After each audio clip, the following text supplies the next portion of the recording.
To put it in perspective exactly how smoky it is out there, Los Angeles, California, traditionally one of the most polluted air cities in the country, their air quality index sits at 31 this morning in the good range. So we're what, 6-7 times worse than that here in our corner of Pennsylvania. It didn't quite make the top 10 in the country. However, many places in nearby Ohio did, and we're headed kind of the same direction they are.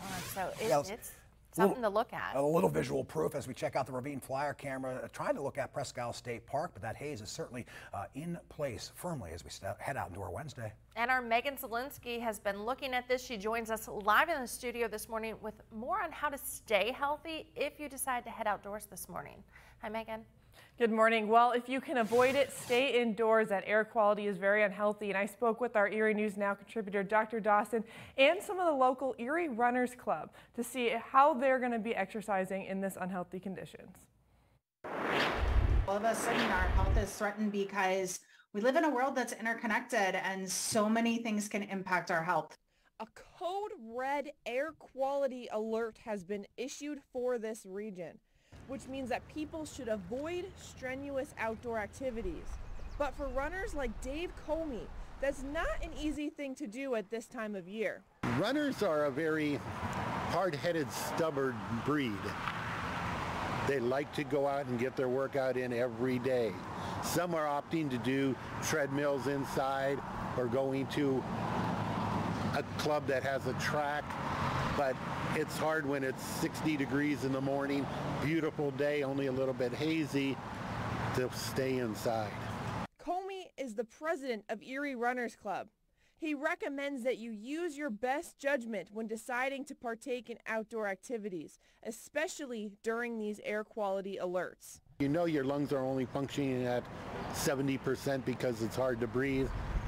Take it a little easy.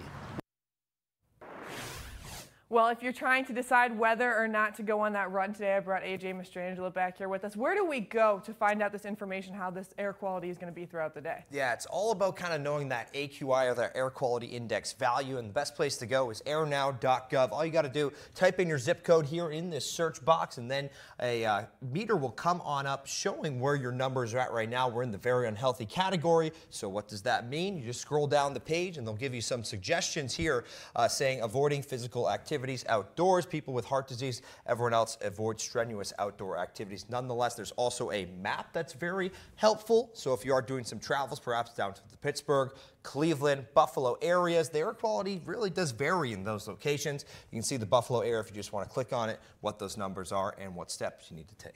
Well, and Mark Tracy, we're just talking about how we compared. We went to this world ranking. You can see some of those locations near us. You got some places in Ohio. Cleveland is number 8 in the world at that AQI ranking. Cleveland number 8 in the U.S. and then Willoughby Hills, Ohio, which is if you go right past, right before Cleveland on I-90, you'll pass through that. So it's also very close to our region. Very informative websites here, IQ Air as well as airnow.gov. So you can find these, the IQ Air, airnow.gov, and of course you guys, the whole Erie News Now weather team will keep you updated on erienewsnow.com.